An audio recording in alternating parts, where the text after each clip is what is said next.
fan Joe Pal, Big D back here with a movie review. I don't normally do these very often for this type of movie.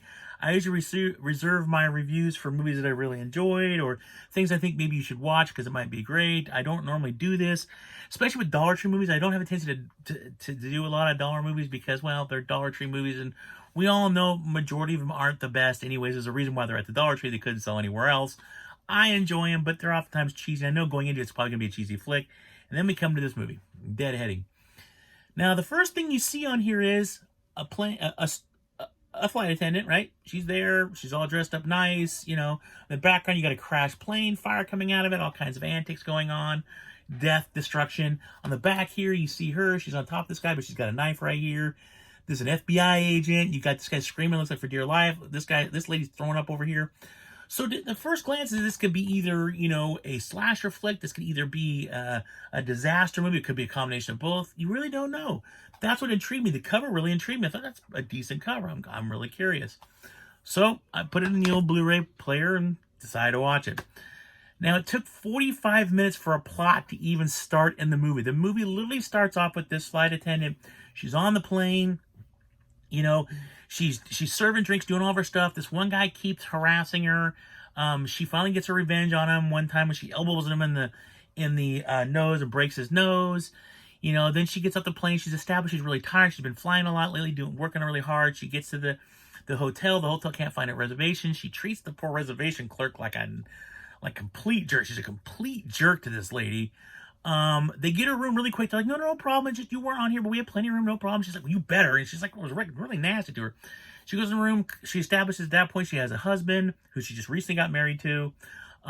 She's got this friend that's there with her, this kind of a quirky friend. And then she falls asleep for a while. Then she gets up. She decides to go down to the bar to have dinner. While she's at the bar, she's kind of being sarcastic. Couple people. One guy comes up to hit on her. He's there with his buddies. He doesn't see she's married. She comes up to hit on her. You know, like, if you're at a bar, that's usually what happens a lot of times. So he comes over, talks to her, asks her out. She goes, no, I'm married. And then she's really rude to him. And then she kisses him, like to make his friends jealous, you know. And then she's like, whatever. And she pushes him away. Says, get out of here. Then later on in the evening, she's at the bar drinking. This other guy comes up to her. They sit down, they talk, they get really drunk. And then he's like, we should go back to your room. And she's like, no, I'm married. And he's like, okay, I get it. But if you're ever back in town, because this is in England, I want to say it was in London. You know, she's from America. So she's like, well, if you're ever in town again, come back. And then she goes to her room, starts getting undressed to get to bed. And he's knocking at the door with a bottle of champagne.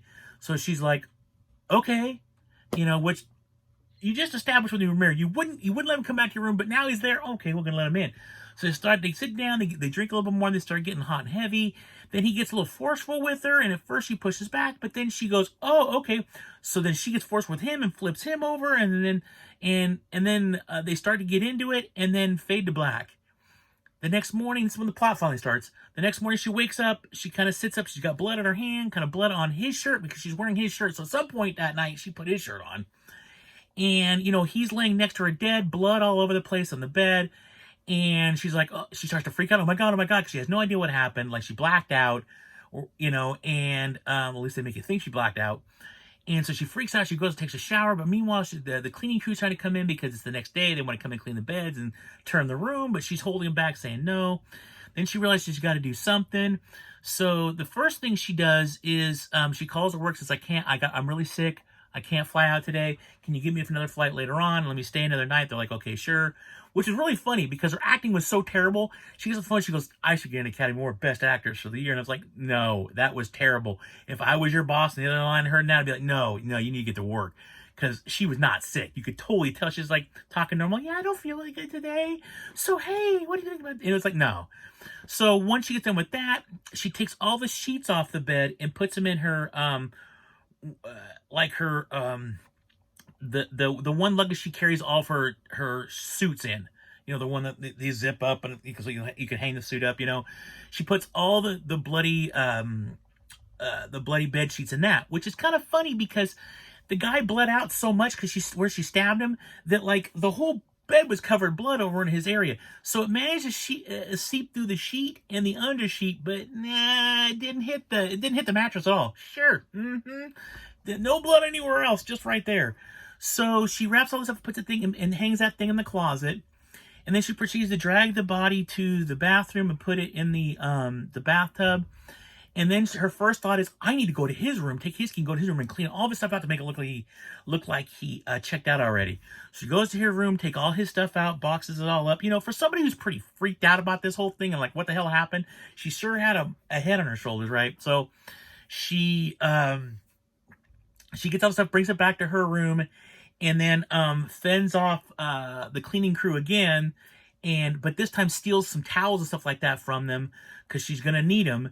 And then she proceeds to go out and go downtown and buy a saw, you know, bleach, a black light, and a bunch of other stuff, you know, gloves, stuff like that, to cut up the body. So, of course, she comes back, you know, and is trying to cut up the body. She gets interrupted by a phone call, and she's trying to cut up the body. And then they cut to later on. She's got the whole body cut up. She opens up her suitcase and managed to fit this guy's body in the suitcase, which, again, not going to happen. The suitcase was not nearly big enough, but, you know, hey, whatever. She gets the body all stuffed inside the suitcase, and she cleans everything up and makes everything look spotless, and she's giving herself, you know, the old pat on the shoulder, thinking she did such a great job. Oh, look at me, look what I did. You know, she calls her work and says, I'm feeling better the next day. Can you, can you schedule me on a flight to get me home? Like, no problem. Actually, I skipped a spot. So before she cut the body, an electrician came in the room or knocked on the door because he wanted to come in because there was a weird smell coming. The downstairs people in the downstairs hotel room could smell a weird smell coming. So, and I guess the upstairs people were saying the same thing. So they came in there to find what the smell is. So, he comes in, he can smell it as it gets worse and worse. He gets to the bathroom. He gets to the bathroom, turns around and sees the dead body in there, freaks out, turns around. She's got another knife and she's stabbing him a bunch of times, right? Kills him. And then she wakes up. It was all a dream. The guy knocks the door, but they avoid this problem. So she doesn't have two bodies. She's only got one. So I forgot to put that part in. It was so stupid. The guy's acting was terrible too. It was like, oh my God, dude. So she's got this all done. She's all happy. She got the trip. She goes out, does a few things, and comes back and goes to sleep. Wakes up in the morning. Oh, it's a brand new morning. I get to fly home. I got away with this murder. Yay!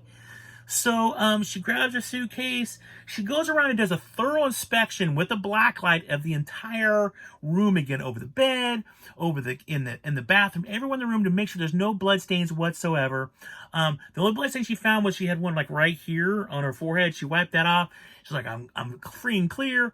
She takes the body that's in the suitcase along with all the stuff that she had in her suitcase, which was really funny because that suitcase was full of stuff. But yet when she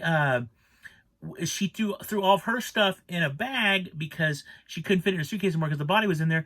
But she had a big black trash bag and there was like a couple things in there. It's like, what happened to all your clothes, stuff like that? They didn't explain anything. It was like, okay, all of a sudden she just got a couple of toiletries in a small little bag.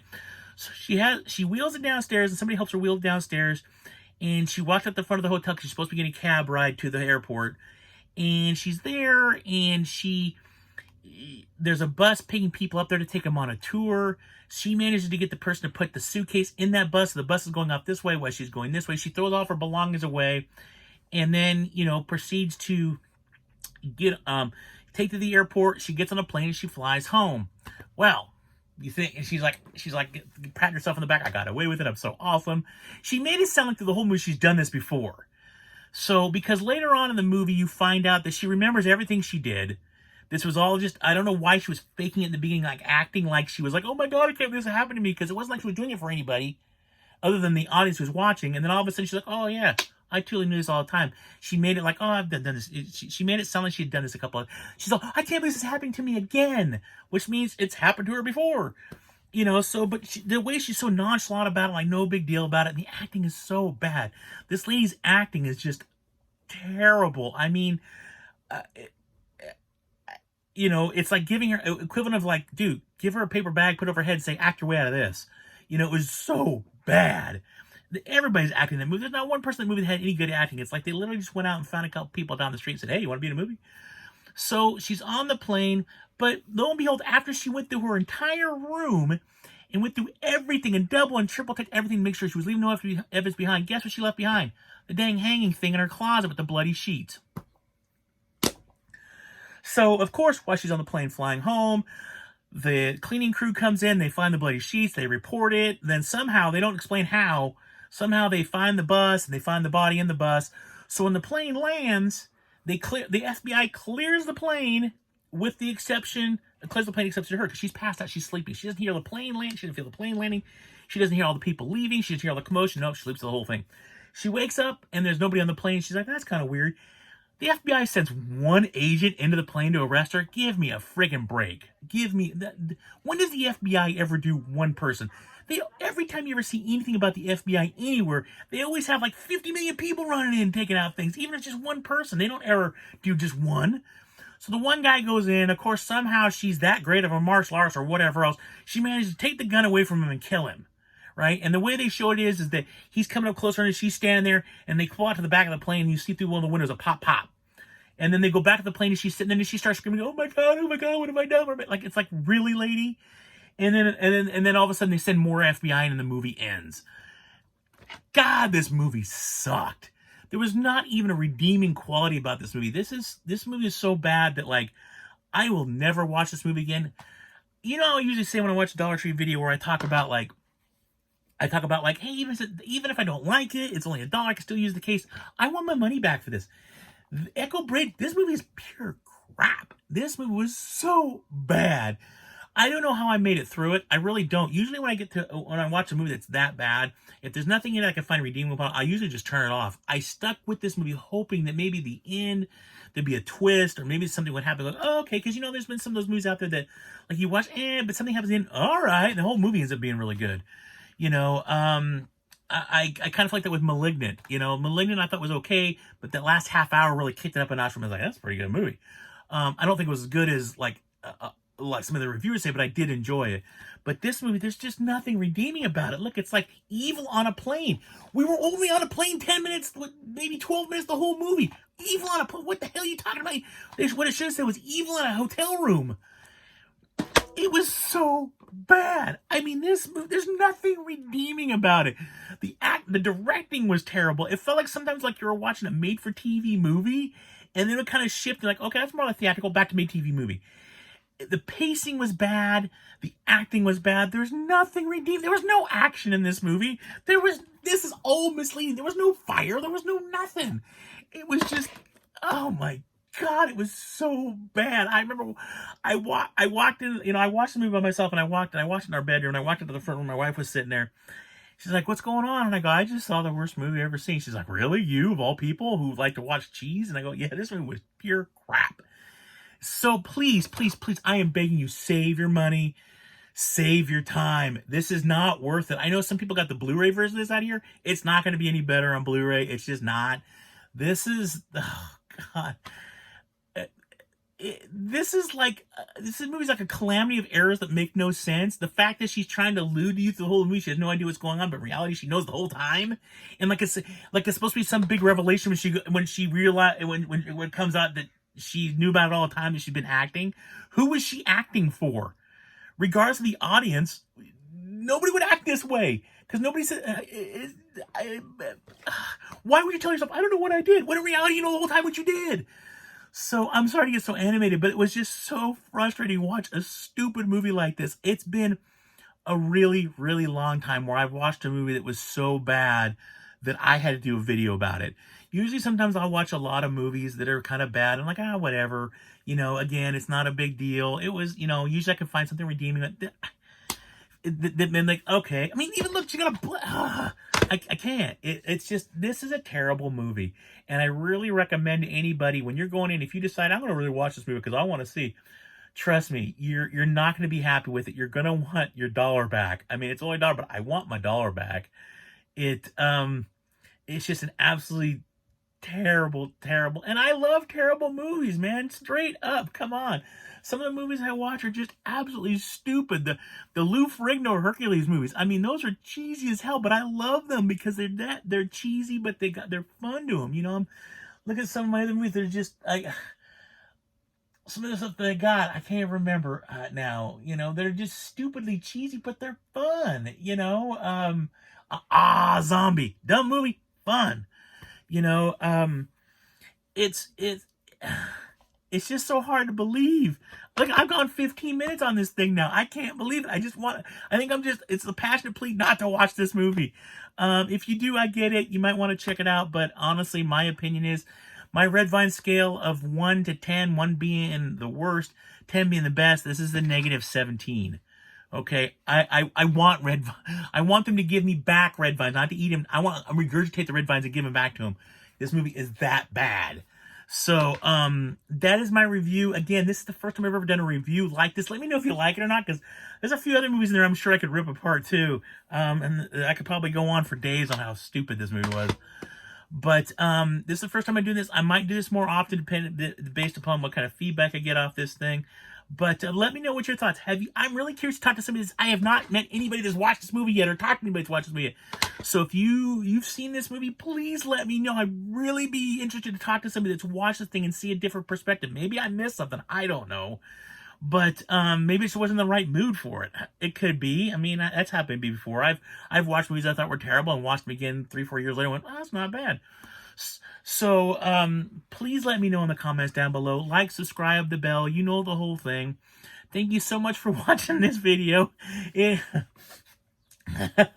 I always talked about never really doing a video like this because I thought, every movie's got some sort of redeeming quality. I want to celebrate movies. I love movies. I try not to bash them too much because I love the movie genre so much, just movies in general, that, there's got to be something good in it, but nah, not this time. So please take care. Always keep hunting. You're never going to find. And as always, please live long and prosper. Thank you.